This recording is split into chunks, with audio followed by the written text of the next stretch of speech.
Yes, ladies and gentlemen of the press, what I said and what my two colleagues have said can be summarized as follows. One. Una don't hear this update from Nnamdi Kanu's lawyer. Some of you never hear it, Abi.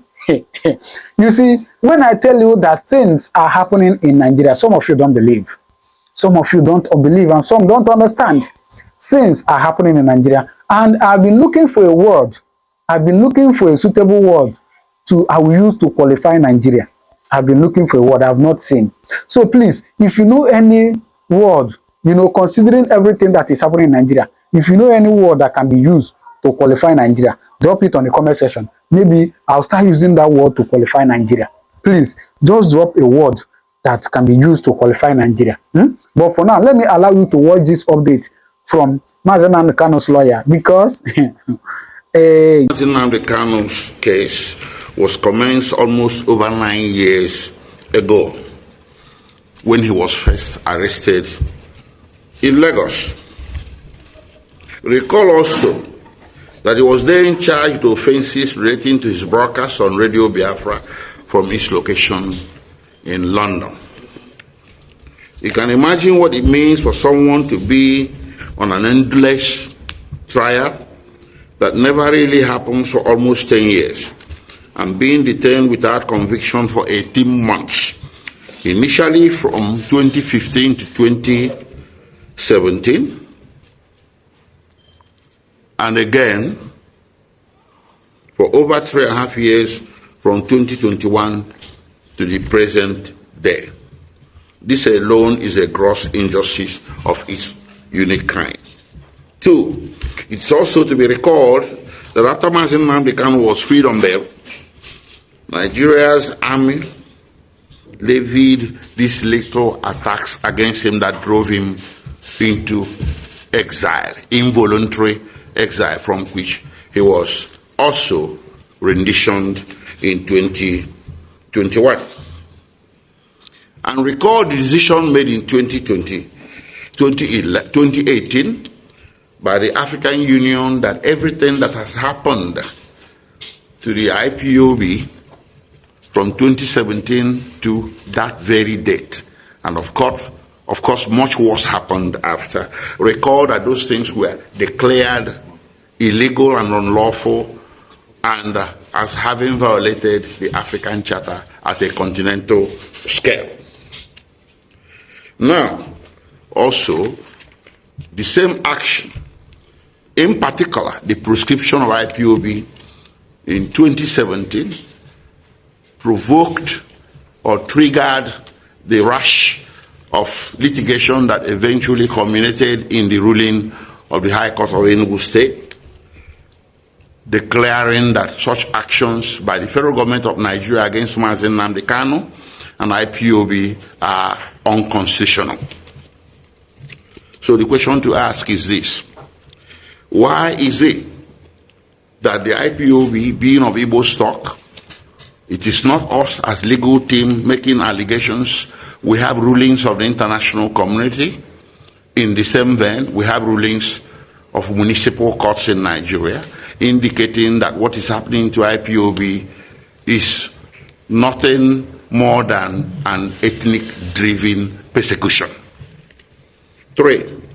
Now, having survived the lethal attacks and having survived this many years in enforced exile, and having undergone all these tribulations and travails, and having been renditioned, these actions, this very action of the federal government of renditioning Nnamdi Kanu triggered the international legal order. In July 2022, the United Nations Human Rights Council came down with a gavel that Nnamdi Kanu was extraordinarily renditioned, and that it was a violation of all canons of international law to which Nigeria is subject, and it recommended a generous compensation to be paid to him and cessation of his prosecution. That was ignored by the federal government. 4. It is noteworthy that on 29th June 2021, as indicated before, Mazen Nnamdi Kanu was arraigned.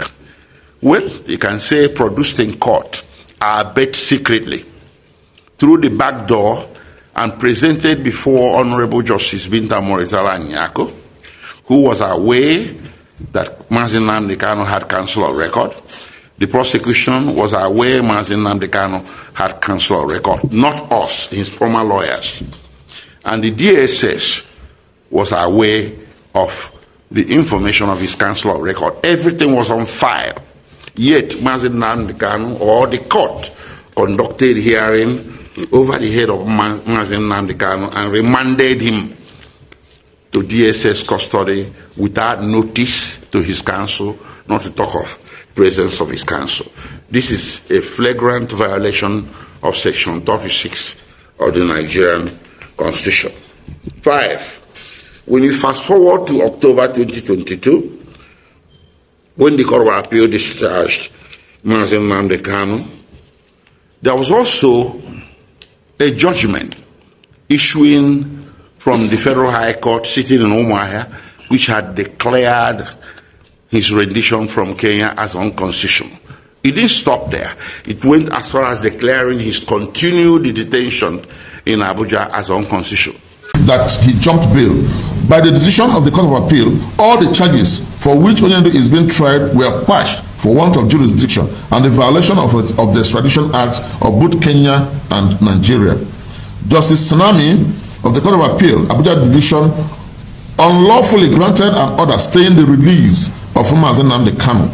This order was illegally granted, and never in the history of any country's jurisprudence had an acquitted person been denied his release from detention by way of stay of execution. It has never happened anywhere in the world. Mazen Nnamdi Kanu offers 1 million naira to anybody, including students, who finds any judicial authority in support of Justice Tsunami's tsunami in granting stay of release of an acquitted person. Mazen Nnamdi Kanu is offering 1 million naira to anybody who can bring any authority whatsoever to show that an acquitted person can still continue to be remanded in detention. Mazen Nnamdi Kanu pledges to give any law student in any Nigerian university, and indeed any other person, the sum of 1 million naira if such student finds any precedent on stay of execution in criminal proceeding where an acquitted person is by such order restrained from enjoying his freedom. It is an illegality that would haunt Nigeria for a long time to come. But then it was granted because Mazen Nnamdi Kanu is of the Igbo extraction and must suffer, notwithstanding what the provisions of the laws are. On the part of the Supreme Court, Onyendu Mazen Nnamdi Kanu did not jump bail, but rather ran away from the treacherous acts of Operation Python Dance to save his life and physical well-being. At page 10 and 11 of the Supreme Court finding and decisions, it was held that the respondent was on bail and therefore in the custody of the law when his home was illegally invaded by heavily armed military officers of the appellant, causing him to flee from his home and country to secure his life. In the face of such an attack, it was reasonable for him to flee to secure his life and physical well-being. That is what any normal and reasonable human being would do in that circumstance to preserve his life and physical well-being. The High Court in Enugu State, in suit number E20/2023, between Mazen Nnamdi Kanu versus Federal Republic of Nigeria and 4 others, delivered on the 26th day of October 2023 by Justice A.O. Onovo, in the enrolled order of his judgment declared thus, that the practical application of the Terrorism Prevention Act and the executive or administrative action of the respondents, which directly led to the proscription of IPOB and its listing as a terrorist group, said IPOB being comprised of citizens of Nigeria of Igbo and Eastern Nigeria ethnic group, professing the political opinion of self-determination, and the consequential arrest, detention, and prosecution of applicant as member/leader of the said IPOB is illegal, unlawful, unconstitutional, and amount to infringement of the applicant's fundamental right not to be subjected to any disability or restriction on the basis of his ethnicity as enshrined and guaranteed under Section 42 of the Constitution of the Federal Republic of Nigeria, 1999, as amended. All right. So you see, There are more updates. Oh. Watch my next video, you will see more updates. All right. So thank you for watching. Drop your comment on the comment section. And please don't forget what I asked before. If you know any better word I will use to qualify Nigeria, please drop it on the comment section. All right. So for now, thank you and God bless you.